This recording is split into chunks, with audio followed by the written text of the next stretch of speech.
Microsoft word ಒಳಗಡೆ ಮೇಲ್ merge ಯಾವ ತರ ನಾವು ಮಾಡಬಹುದು. ಮೇಲ್ ಮರ್ಜ್ ಅಂದ್ರೆ ಒಂದೇ ವಿಷಯವನ್ನ ಹಲವಾರು ಜನರಿಗೆ ನಾವು ಮೈಕ್ರೋಸಾಫ್ಟ್ ವರ್ಡ್ ಒಳಗ ಲೆಟರ್ ಯಾವ ತರ ಟೈಪ್ ಮಾಡಿ ಕಳಿಸಬಹುದು ಅನ್ನೋದನ್ನ ವಿಡಿಯೋ ಆಗಿರುತ್ತೆ. ದಯವಿಟ್ಟು ನನ್ನ ಯೂಟ್ಯೂಬ್ ಚಾನಲ್ ನೀವು ಇನ್ನೂ ಸಬ್ಸ್ಕ್ರೈಬ್ ಆಗಿಲ್ಲ ಅಂದ್ರೆ ವಿಡಿಯೋ ಕೆಳಗಡೆ ಸಬ್ಸ್ಕ್ರೈಬ್ ಅನ್ನೋ ಬಟನ್ ಕಾಣಿಸ್ತಿರ್ತದ, ಸಬ್ಸ್ಕ್ರೈಬ್ ಮಾಡ್ಕೊರಿ. ನಾನು ಮಾಡುವಂತ ಈ ತರ ಹೊಸ ವಿಡಿಯೋಸ್ಗಳು ನಿಮ್ಮ ಫೋನ್ ಮೇಲೆ ನೋಟಿಫಿಕೇಶನ್ ಬರ್ತಾವ. ನಿಮ್ಗೆ ಯಾವಾಗ ಬೇಕು ಅವಾಗ ಓಪನ್ ಮಾಡ್ಕೊಂಡು ಫ್ರೀ ಆಗಿ ಮೈಕ್ರೋಸಾಫ್ಟ್ ವರ್ಡ್ ಅನ್ನ ಕಲಿಬಹುದು. ಓಕೆ, ಏನಪ್ಪಾ ಇದು ಮೇಲ್ ಮರ್ಜ್ ಅಂದ್ರೆ ಏನು ಅಂತ ಹೇಳಿ ಕೆಲವೊಬ್ರಿಗೆ ಗೊತ್ತಿರೋದಿಲ್ಲ. ಏನಪ್ಪಾ ಅಂದ್ರೆ ನಿಮ್ಮ ಮನೆಯಲ್ಲೇ ಯಾವ್ದಾದ್ರು ಒಂದು ಮದುವೆ ವಿಷಯ ಇರುತ್ತೆ. ಓಕೆ, ನಂದೇ ಮದುವೆ ಫಿಕ್ಸ್ ಆಗಿದೆ ಅಂತ ಅನ್ಕೋರಿ. ನನ್ನ ಮದುವೆ ವಿಷಯವನ್ನ ಒಂದು ಹಲವಾರು ಜನರಿಗೆ ಕಳಿಸಬೇಕಾಗಿರುತ್ತೆ ಅಥವಾ ಲೆಟರ್ಸ್ ಅನ್ನ ಕಳಿಸಬೇಕಾಗಿರುತ್ತೆ.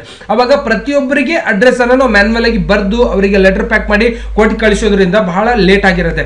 ಅಥವಾ ಒಂದು ಸ್ಕೂಲ್ ಆಗಿರ್ಬೋದು, ಸಂಸ್ಥೆಗಳಾಗಿರ್ಬೋದು, ಅಥವಾ ಹಲವಾರು ವಿದ್ಯಾರ್ಥಿಗಳಿಗೆ ಒಂದು ಅವ್ರ ಪೇರೆಂಟ್ಸ್ಗೆ ಒಂದು ನೋಟಿಸ್ ಕಳಿಸಬೇಕಾಗಿತ್ತು ಅಂದ್ರೆ ಎಲ್ಲಾ ಪೇರೆಂಟ್ಸ್ ಅಡ್ರೆಸ್ ಕೂಡ ಟೈಪ್ ಮಾಡಬೇಕಾಗ್ತದೆ. ಅದಕ್ಕೋಸ್ಕರ ಒಂದೇ ವಿಷಯವನ್ನ ಎಲ್ಲಾ ಮಕ್ಕಳ ಅಡ್ರೆಸ್ ಅನ್ನ ನಮ್ಮ ಕಂಪ್ಯೂಟರ್ ಒಳಗೆ ಟೈಪ್ ಮಾಡಿಕೊಂಡು ಒಂದೇ ಸರ್ತಿ ಎಲ್ಲಾ ಮಕ್ಕಳಿಗೆ ನಾವು ಅವರವರ ಅಡ್ರೆಸ್ಗೆ ಲೆಟರ್ಸ್ ಅನ್ನ ಕಳಿಸಬಹುದು. ಯಾವ ತರ ಕಳಿಸಬಹುದು ಅನ್ನೋದನ್ನ ನಿಮ್ಗೆ ಈ ವಿಡಿಯೋದೊಳಗೆ ಹೇಳ್ಕೊಡ್ತಾ ಇರ್ತೀನಿ. ದಯವಿಟ್ಟು ಪೂರ್ತಿ ವಿಡಿಯೋ ನೋಡ್ತಿರ್ಬೇಕಾ, ಹಾಗೆ ನನ್ಗೆ ಫಾಲೋ ಮಾಡ್ತಿರ್ಬೇಕಾ. ಹೊಸ ವಿಡಿಯೋಸ್ಗಳು ನಿಮ್ಗೆ ಸಿಗ್ತಿರ್ತಾವ, ನೀವು ಕೂಡ ನೋಡಿ ಕಲಿತಾರೆ.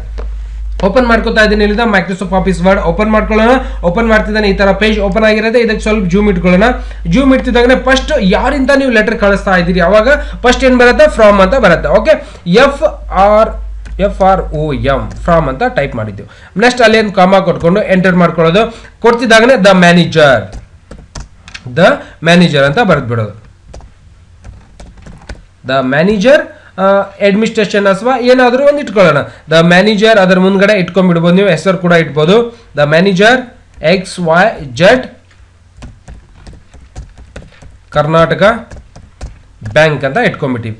ಓಕೆ, PVLT ಓಕೆ, PLT ಅಂತ ಇಟ್ಕೊಂಡ್ಬಿಡ್ಬೋದು ಅಥವಾ ಇಷ್ಟೇ ಇಟ್ಕೊಳ್ಳೋಣ. Okay, bank enter.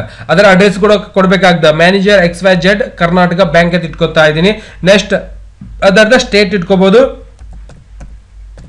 State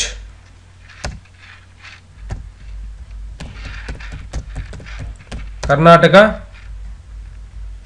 okay, state Karnataka ಇಟ್ಕೋಬಹುದು. ನೆಕ್ಸ್ಟ್ ಅದರ ಮುಂದ್ಗಡೆನೆ ಪೋಸ್ಟ್ ಇಟ್ಕೊಳ್ಳೋಣ. ಪೋಸ್ಟ್ XYZ ಅಥವಾ XYX ಇಟ್ಕೊಳ್ಳೋದು.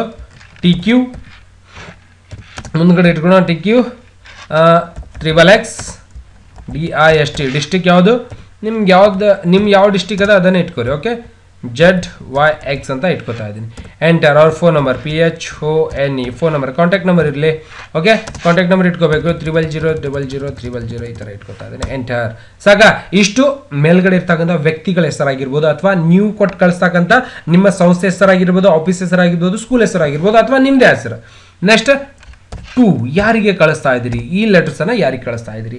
ಓಕೆ, ಈಗ ಎಲ್ಲರಿಗೆ ಟೈಪ್ ಮಾಡ್ಕೋತ ಕೂತ್ರೆ ಟೈಮ್ ಇಲ್ಲ. ಅದಕ್ಕೋಸ್ಕರನೇ ಮೇಲ್ ಮರ್ಜ್ ಅನ್ನೋ ಸೆಟ್ಟಿಂಗ್ ಇರ್ತದೆ ಮೈಕ್ರೋಸಾಫ್ಟ್ ವರ್ಡ್ ಒಳಗೆ. ಅದನ್ನ ಹೇಳ್ಕೊಡ್ತಾ ಇದ್ದೀನಿ. ಒಂದೇ ಒಂದು ಲೆಟರ್ ಅನ್ನ ನೀವು ಹಲವಾರು ಜನರಿಗೆ ಒಂದೇ ವಿಷಯವನ್ನ ಹಲವಾರು ಜನರ ಅವರವರ ಅಡ್ರೆಸ್ಗೆ ಕಳಿಸುವಂತ ಒಂದು ಸುಲಭವಾದ ವಿಧಾನ ಅಂತಾನು ಕೂಡ ಅನ್ಕೋರಿ. ತಿಳಿಲಿಲ್ಲ ಅಂದ್ರೆ ಒಂದೇ ವಿಷಯವನ್ನ ಹಲವಾರು ಜನರಿಗೆ ನಾವು ಒಂದೇ ಸಮಯದಲ್ಲಿ ಕಳಿಸುವಂತ ಒಂದು ಸ್ಟೆಪ್ಪಿಗೆ ನಾವೇನಂತ ಕರಿತೀವಿ, ಮೇಲ್ ಮರ್ಜ್ ಅಂತ ಕರಿತಿರ್ತೀವಿ. ಎಂಟರ್. ಇಷ್ಟು ಗ್ಯಾಪ್ ಇಟ್ಕೊಳ್ಳೋಣ. ಅದ್ರ ಕೆಳಗಡೆ ಏನ್ ಮಾಡೋಣ, DER ಅಂತ ಬರ್ದ್ಬಿಡೋಣ. DER comma ಕಟ್ಕೊಳ್ಳೋದು.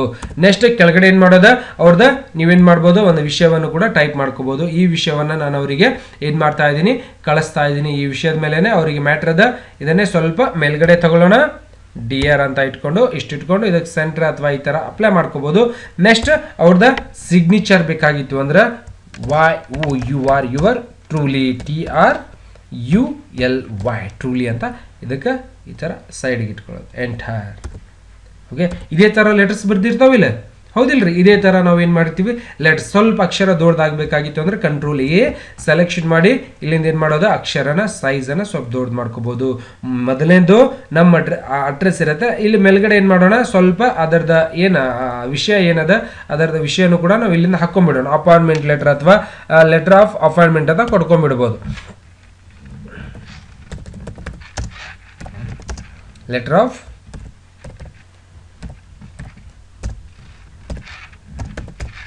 ಅಪಾಯಿಂಟ್ಮೆಂಟ್ ಅಂತ ಇದಕ್ಕೆ ಸೆಂಟ್ರ್ ಒಳಗೆ ಇಟ್ಬಿಡೋಣ.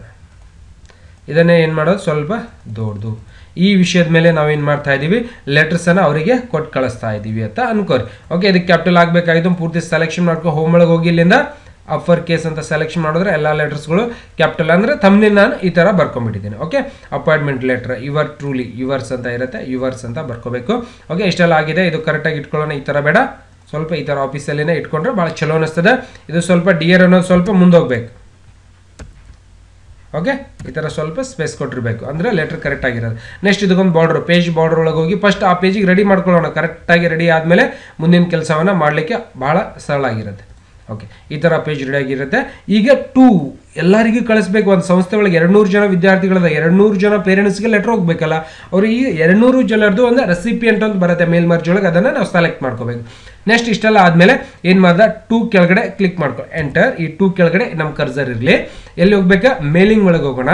ಇಲ್ಲಿಂದ ಸ್ಟಾರ್ಟ್ ಮೇಲ್ ಮರ್ಜ್ ಮೇಲೆ ಹೋಗ್ಬಿಟ್ಟು ಇಲ್ಲಿಂದ step by step mail merge wizard ಅಂತ ಇರುತ್ತೆ, ಇದನ್ನು ಕ್ಲಿಕ್ ಮಾಡ್ಕೋಬೇಕು. ಕ್ಲಿಕ್ ಮಾಡ್ತಿದ್ದಾಗ ನೀವೇನು ಕಳಿಸ್ತಾ ಇದ್ದೀರಿ, ಲೆಟರ್ ಕಳಿಸ್ತಾ ಇದ್ದೀರಿ, ಲೆಟರ್ ಅನ್ನೋದು ಬರುತ್ತೆ. ಅಥವಾ ಲೇಬಲ್ ಕಳಿಸ್ತಾ ಇದ್ದೀರಿ, ಲೇಬಲ್. ಎನ್ವಲಪ್ ಅಂದರೆ ಎನ್ವಲಪ್, ನೀವೇನು ಕಳಿಸ್ತಾ ಇದ್ದೀರಿ ಅದನ್ನು ಇಟ್ಕೋಬೇಕು. ಲೆಟರ್ ಕಳಿಸ್ತಾ ಇದ್ದೀನಿ. ಇಲ್ಲಿಂದ starting document selection. Next current documents use, ಇಲ್ಲಿ ಇರ್ತಕ್ಕಂಥ ಡಾಕ್ಯುಮೆಂಟ್ಸ್ ಮಾತ್ರ ಯೂಸ್ ಆಗಬೇಕು ಅಂದರೆ ಇದನ್ನೇ ಕರೆಂಟ್ ಇರ್ತಿರಲಿ. ಸೆಲೆಕ್ಟ್ ರೆಸಿಪಿಯೆಂಟ್ ಅಂದರೆ ಎಷ್ಟು ಜನ ನೀವು ಯಾರಿಗೆ ಕಳಿಸ್ತಾ ಇದ್ದೀರಿ ಅವ್ರದ್ದು ಮಾಹಿತಿಯನ್ನು ಸೆಲೆಕ್ಟ್ ಮಾಡ್ಕೋರಿ ಅಂತ ಹೇಳುತ್ತೆ.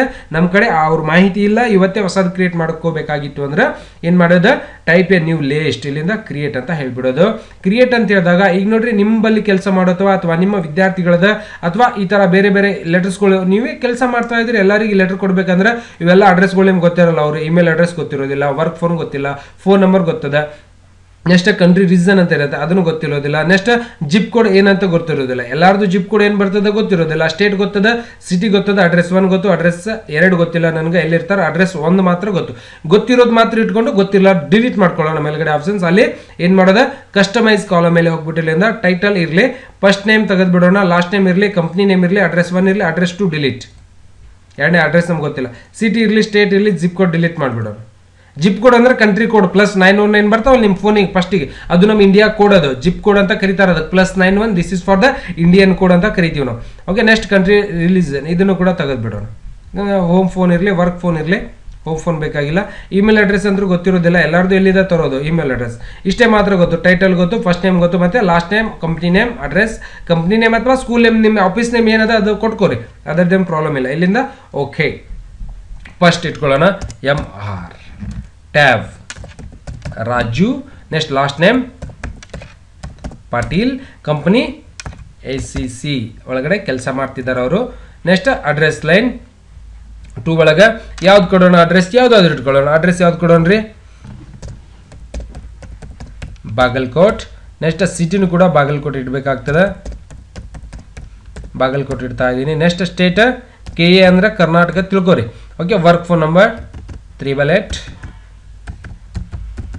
ಸಾಕಾ. ನೆಕ್ಸ್ಟ್ ಟ್ಯಾಬ್ ಫ್ರೆಶ್ ಮಾಡೋದು ಆಯಿತು. ಎರಡನೇದು ಬಂತು MRS, ಇಲ್ಲಿ ಬರೆಯೋಣ MRS ರೇಖಾ. ನೆಕ್ಸ್ಟ್ ರೇಖಾ ಮುಂದ್ಗಡೆ ಅವ್ರ ಅಡ್ರೆಸ್ ಬರಿಬೇಕಲ್ಲ, ನಾಯಕ್. ನೆಕ್ಸ್ಟ್ ಯಾವ ಕಂಪ್ನಿಯಲ್ಲಿ ಕೆಲಸ ಮಾಡ್ತಿದ್ದಾರೆ ಅವ್ರದ್ದು ಬರೆಯೋದು ನಾವು, ಡೆಲ್ ಒಳಗೆ ಕೆಲಸ ಮಾಡತ್ತಾರೆ ಅವರು. ನೆಕ್ಸ್ಟ್ ಇದು ಬಾಗಲಕೋಟ್, ಅಥವಾ ಇಲ್ಲಿ ಕರೆಕ್ಟಾಗಿ ಸ್ಪೆಲ್ಲಿಂಗ್ ಇಟ್ಕೊಳ್ಳೋಣ, ಬಾಗಲಕೋಟ್. ಇಲ್ಲಿಂದ ಡೆಲ್ ಒಳಗೆ ಕೆಲಸ ಮಾಡ್ತಾ ಇದ್ದಾರೆ, ಡೆಲ್ ಅಂತ ಇಟ್ಕೋತಾ ಇದ್ದೀನಿ. ನೆಕ್ಸ್ಟ್ ಇವ್ರ ಅಡ್ರೆಸ್ ಯಾವುದಾಗಿರುತ್ತೆ, ಸಿಂದಗಿ ಅಂತ ಕೊಟ್ಕೋತಾ ಇದ್ದೀನಿ. ನೆಕ್ಸ್ಟ್ ಸಿಟಿ ಬಂದ್ಬಿಟ್ಟು ಸಿಂದಗಿ ಅವರಾಗಿರ್ತದೆ. ಓಕೆ, ಇದು ಮಹಾರಾಷ್ಟ್ರ MH ಇಟ್ಕೋತಾ ಇದ್ದೀನಿ, ಮಹಾರಾಷ್ಟ್ರ. ಅವ್ರ ಫೋನ್ ನಂಬರ್ ಕೂಡ ಅವ್ರದ್ದು ಏನಿರುತ್ತೆ ನೀವು ಇಟ್ಕೋರಿ, ನಾನು ಬೇಸಿಕ್ಲಿ ಈ ಥರ ಹಾಕೋತಾ ಇದ್ದೀನಿ. ನೆಕ್ಸ್ಟ್ ಟ್ಯಾಬ್ ಫ್ರೆಶ್ ಮಾಡೋದು ಎರಡನೇದು ಬಂತು, ಮೂರನೇ ಜನ. Okay, MR tab MR Raghu, MR Raju ಇಟ್ಕೊಳ್ಳೋಣ. ಓಕೆ, ನೆಕ್ಸ್ಟ್ ರಾಜು ಏನು ಮಾಡೋದು, ಇಲ್ಲಿಂದ ರಾಜು M ಅಂತ ಅಷ್ಟೇ ಇಟ್ಕೊಳ್ಳೋಣ. ಓಕೆ, ನೆಕ್ಸ್ಟ್ ಇವ್ರು ಯಾವ ಕೆಲಸ ಮಾಡ್ತೀವಿ, ಯಾವ ಕಂಪ್ನಿ ಒಳಗೆ ಕೆಲಸ ಮಾಡ್ತಾ ಇದ್ದಾರೆ ಅದು ನೀವು ZYXY ಕಂಪ್ನಿ ಒಳಗೆ ಕೆಲಸ ಮಾಡೋ ಥರ ತನಕೋರಿ, ZYX. ಓಕೆ, ನೆಕ್ಸ್ಟ್ ಅವ್ರದ್ದು ಅಡ್ರೆಸ್ ಕೂಡ ಹಾಕಬೇಕಾಗ್ತದೆ. ಹರಿಹರ ಒಳಗೆ ಕೆಲಸ ಮಾಡ್ತಾ ಇದ್ದಾರೆ, ಹರಿಹರ. ಓಕೆ, ಅವ್ರ ಅಡ್ರೆಸ್ ಬಂದ್ಬಿಟ್ಟು PY ಅಥವಾ PH MH ಇಟ್ಕೊಳ್ಳೋಣ. Okay, MH Maharashtra. ಅವ್ರ ಫೋನ್ ನಂಬರ್ ಕೂಡ ಇಟ್ಕೋಬೋದು. ಓಕೆ ಸಾಕ 3 ಜನರಿಗೆ ಕಳ್ಸೋಣ. ಓಕೆ ಬೇಸಿಕ್ಲಿ ಈ ತರ ನಿಮ್ಮ ಎಷ್ಟು ಜನ ಅದಾರ ಎಲ್ಲಾರ್ದು ಕೂಡ ನೀವು ಇದೇ ತರ ಟೈಪ್ ಮಾಡ್ತಾ ಹೋಗ್ಬೇಕು. ನಿಮ್ಮಲ್ಲಿ ಇರ್ತಕ್ಕಂಥ ಎಂಪ್ಲಾಯರ್ಸ್ಗಳ ಹೆಸರುಗಳನ್ನ ಅವ್ರಿಗೆ ಎಂಪ್ಲಾಯರ್ಸ್ಗಳಿಗೆ ಒಂದು ಮಾಹಿತಿ ಕಳಿಸ್ಬೇಕಾಗ್ತದೆ ಅವ್ರದವ್ರ ಮನೆಗೆ. ಓಕೆ ನಿಮ್ಗೆ PF ಅನ್ನ ನಾವು ಆ್ಯಡ್ ಮಾಡ್ತಾ ಇದೀವಿ, ಮುಂದಿನ ವರ್ಷ ಇದೇ ಡೇಟಿಗೆ ನಿಮ್ಗೆ PF ಎಷ್ಟು ಆಗ್ತದೆ ಅಂತೇಳಿ ಎಲ್ಲ ಪೇರೆಂಟ್ಸ್ ಕೂಡ ಕಳಿಸ್ಬೇಕಾಗ್ತಿರ್ತದೆ. ಏನೋ ಒಂದು ಸಬ್ಜೆಕ್ಟ್ ಅನ್ನ ಒಂದೇ ವಿಷಯವನ್ನ ಹಲವಾರು ಜನರಿಗೆ ಕಳಿಸುವಂತ ಇದು ಸುವರ್ಣ ಅವಕಾಶ ಅಥವಾ ಸುವರ್ಣ ವಿಧಾನ ಅನ್ನೋದು ಕೂಡ ನಾವು ನೋಡಬಹುದು. ಈ 3 ಜನರ ಅಡ್ರೆಸ್ ಅನ್ನ ನಾನು ಬರ್ದ್ಬಿಟ್ಟಿದ್ದೀನಿ. ನೆಕ್ಸ್ಟ್ ಇದನ್ನೇ ಓಕೆ ಮಾಡೋಣ. ಓಕೆ ಮಾಡ್ತಿದ್ದಾನೆ, ಅದು ಸೇವ್ ಇಟ್ಕೋಬೇಕು. ಅಂದ್ರೆ ಪ್ರತಿ ಸಾರಿ ಹೊಸದನ್ನ ಕ್ರಿಯೇಟ್ ಮಾಡಬಾರ್ದು. ಓಕೆ ನೀವು ಕಂಪ್ಯೂಟರ್ ಆಪರೇಟರ್ ಆಗಿರೋದ್ರಿಂದ ಒಂದ್ಸಾರಿ ನಿಮ್ಮಲ್ಲಿ ಇರ್ತಕ್ಕಂಥ ಎಂಪ್ಲಾಯರ್ಸ್ಗಳ ಹೆಸರನ್ನ ನೀವು ಈ ತರ ಸೇವ್ ಮಾಡಿ ಇಟ್ಕೋಬಹುದು. ಓಕೆ ಸೇವ್ ಅಂತ ಇಟ್ಕೋತಾ ಇದ್ದೀನಿ. ಓಕೆ ಇದ್ರೊಳಗೆ ಏನಾದ್ರು ಎಡಿಟ್ ಮಾಡಬೇಕಾಗಿತ್ತು ಅಂದ್ರೆ ನೀವು ಇಲ್ಲಿ ತೋರಿಸ್ತದ ಎಡಿಟ್ ಮಾಡ್ಬೋದು, ಏನು ಬೇಕಾಗಿಲ್ಲ ಅಂದ್ರೆ. ಓಕೆ ಅದಾದ್ಮೇಲೆ ಇಲ್ಲಿ ಏನ್ ಮಾಡೋದು, ರೈಟ್ ಯುವರ್ ಲೆಟರ್ ಅಂತ ಹೇಳೋದು. ಇಲ್ಲಿ ಗ್ರೀಟಿಂಗ್ ಇಲ್ಲಿ 2 ಕೆಳಗಡೆ ಅಡ್ರೆಸ್ ಬ್ಲಾಂಕ್ ಅಂತ ಹಾಕೊಂಡ್ಬಿಡೋದು.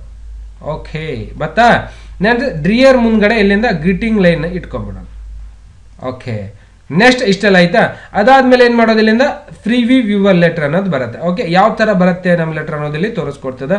ಒಂದೇ ಲೆಟರ್ ಅದ ನೋಡಿ, ಒಂದೇ ಲೆಟರ್ ಇದೆ, ಒಂದು ಲೆಟ್ರಿಗೆ ಅಪ್ಲೈ ಆಯ್ತು. ನೆಕ್ಸ್ಟ್ ಎಲ್ಲರಿಗೂ ಅಪ್ಲೈ ಆಗ್ಬೇಕಾಗಿತ್ತು ಅಂದ್ರೆ ಇಲ್ಲಿಂದ ಕಂಪ್ಲೀಟ್ ದ ಮೇಲ್ ಮರ್ಜ್ ಅಂತ ಬಂದು ಇಲ್ಲಿಂದ ಎಡಿಟ್ ಇಂಡಿವಿಜುವಲ್ ಲೆಟರ್ ಕ್ಲಿಕ್ ಮಾಡಿಬಿಡೋದು ಇಲ್ಲಿಂದ. ಓಕೆ ನೋಡಿ 3 ಜನರ ಹೆಸರನ್ನ ನಾನು ಬರ್ದಿದೆ. MR Raju Patil ACC company ಕೆಲಸ ಮಾಡ್ತಿದ್ದಾರೆ, ಬಾಗಲಕೋಟ್ KA ಕರ್ನಾಟಕ. ಡಿಯರ್ 2 ಸರಿ ಬಂದಿದೆ, ಡಿಯರ್ MR ಪಾಟೀಲ್ ಅವ್ರ ಹೆಸರು ಕೂಡ ಬಂದ್ಬಿಡ್ತದೆ. ಈ ತರ ನಾವೇನ್ ಮಾಡ್ಬೋದು, ಮೇಲ್ ಮರ್ಜ್ ಒಂದೇ ವಿಷಯವನ್ನ ಹಲವಾರು ಜನರಿಗೆ ಮುಟ್ಟಿಸುವಂತ ಕೆಲಸವನ್ನ ಮೇಲ್ ಮರ್ಜ್ ಒಳಗ ನಾವು ಮಾಡ್ಬೋದು. ನೋಡಿ ಅವ್ರದ್ದು ಕೂಡ MR ರೇಖಾ ನಾಯ್ಕ್ ಅವ್ರದ್ದು ಕೂಡ ಡೀಟೇಲ್ಸ್ ಬಂದಿದೆ, ಡೆಲ್ ಒಳಗೆ ಕೆಲಸ ಮಾಡ್ತಿದ್ರು. ನೆಕ್ಸ್ಟ್ ಇವ್ರದ್ದು ಕೂಡ ಮ್ಯಾನೇಜರ್ ಆಫ್ ಕರ್ನಾಟಕಲಿಂದ ಅವ್ರದ್ದು ಕೂಡ ಹೆಸರನ್ನ ನಾವು ಆಗಲೇ ಟೈಪ್ ಮಾಡಿರಲಿಲ್ಲ 2 ಒಳಗೆ, ಇದು ಬಿಟ್ಟಿದ್ದೀವಿ ಅಷ್ಟೇ. ಅದು ಆಟೋಮೆಟಿಕ್ ಆಗಿ ಟೈಪ್ ಮಾಡ್ಕೊಂಡು ನಮ್ಗೆ ಕೊಟ್ಬಿಡ್ತದೆ. ಇದನ್ನ ಪ್ರಿಂಟ್ ತೆಗೆದು ಪಾಕೆಟ್ ಒಳಗೆ ಪ್ಯಾಕ್ ಮಾಡಿ ಅವರವರ ಮನೆಗೆ ನಾವು ತಲುಪಿಸ್ಬಿಡ್ಬೋದು ಅಥವಾ ಮೇಲ್ ಕೂಡ ಮಾಡಿಬಿಡ್ಬೋದು. ಗೊತ್ತಾಗಿದೆ ರೀ, ಇದು ಬಹಳ ಈಸಿ ಆಗಿರ್ತಕ್ಕಂಥ ವಿಧಾನ. ಓಕೆ ಇದ್ರೊಳಗೆ ಏನು ಡಿಫಿಕಲ್ಟ್ ಇಲ್ಲ, ಬಹಳ ಈಸಿ ಇರ್ತದೆ. ಒಂದೇ ವಿಷಯವನ್ನ ಹಲವಾರು ಜನರಿಗೆ ನಾವು ಕಳಿಸುವಂತ ಒಂದು ವಿಷಯ ಆಗಿರ್ತದೆ, ಅದಕ್ಕೆ ಮೇಲ್ ಮರ್ಜ್ ಅಂತ ಕರಿತಿರ್ತೀವಿ. ಕನ್ಫ್ಯೂಸ್ ಆಗಬಾರ್ದು.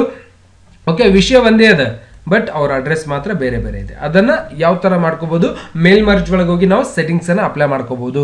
ಗೊತ್ತಾಗಿದೆ. ಈ ವಿಡಿಯೋದೊಳಗೆ ನಿಮ್ಗೆ ಏನಾದ್ರು ಕನ್ಫ್ಯೂಸ್ ಆಗ್ತಿತ್ತು ಅಂದ್ರೆ ದಯವಿಟ್ಟು ಮೊದಲೇ ಕಮೆಂಟ್ಸ್ ಮಾಡ್ಬೇಕು. ನೀವು ಹೇಳಿದ್ರೆ ಮಾತ್ರ ನನ್ಗೆ ಗೊತ್ತಾಗ್ತಾವ ನಿಮ್ಮ ಸಮಸ್ಯೆ ಏನು ಅಂತೇಳಿ. ಓಕೆ ನಿಮ್ಮನ್ನ ನಾನು ಅವಾಗಿನ ಲೈವ್ ಆಗಿ ನಿಮ್ಗೆ ರಿಪ್ಲೈ ಮಾಡಿ ಸುಧಾರಿಸಿ ಕೊಡ್ತಾ ಇರ್ತೀನಿ. ಹಾಗೆ ಇದೇ ತರ ಬೇರೆ ಬೇರೆ ವಿಡಿಯೋ ಮಾಡಿ ನಿಮ್ಮ ಫೋನಿಗೆ ನೋಟಿಫಿಕೇಶನ್ ಬರೋ ಹಾಗೆ ಆಗ್ಬೇಕಾಗಿತ್ತು ಅಂದ್ರೆ ದಯವಿಟ್ಟು ಯೂಟ್ಯೂಬ್ ಚಾನಲ್ ಸಬ್ಸ್ಕ್ರೈಬ್ ಮಾಡ್ಕೋರಿ. ಸಬ್ಸ್ಕ್ರೈಬ್ ಮಾಡೋದ್ರಿಂದ ನಿಮ್ದೇನು ಲಾಸ್ ಆಗೋದಿಲ್ಲ, ನನ್ಗೂ ಕೂಡ ಒಂದು ಸಪೋರ್ಟ್ ಮಾಡ್ದಂಗೆ ಆಗ್ತದೆ. ಯಾಕಂದ್ರೆ ನಿಮ್ಗೋಸ್ಕರ ನಾನು ಈ ತರ ವಿಡಿಯೋ ಮಾಡ್ತಾ ಇರ್ತೀನಿ, ನನಗೋಸ್ಕರ ವಿಡಿಯೋನ ಶೇರ್ ಮಾಡ್ತಿರ್ಬೇಕು, ಹಾಗೆ ಲೈಕ್ ಮಾಡ್ತಿರ್ಬೇಕು. ದಯವಿಟ್ಟು ಸಬ್ಸ್ಕ್ರೈಬ್ ಮಾಡ್ತಿರ್ಬೇಕು. ಇದೇ ತರ ಬೇರೆ ವಿಡಿಯೋ ತಗೊಂಡು ಬರ್ತಾ ಇರ್ತೀನಿ. ಅಲ್ಲಿವರೆಗೂ ಇದನ್ನೇ ಪ್ರಾಕ್ಟೀಸ್ ಮಾಡಿ ಕಲಿತಾ ಇರಿ. ಮತ್ತೆ ಸಿಗೋಣ ಬೇರೆ ವಿಡಿಯೋದೊಂದಿಗೆ.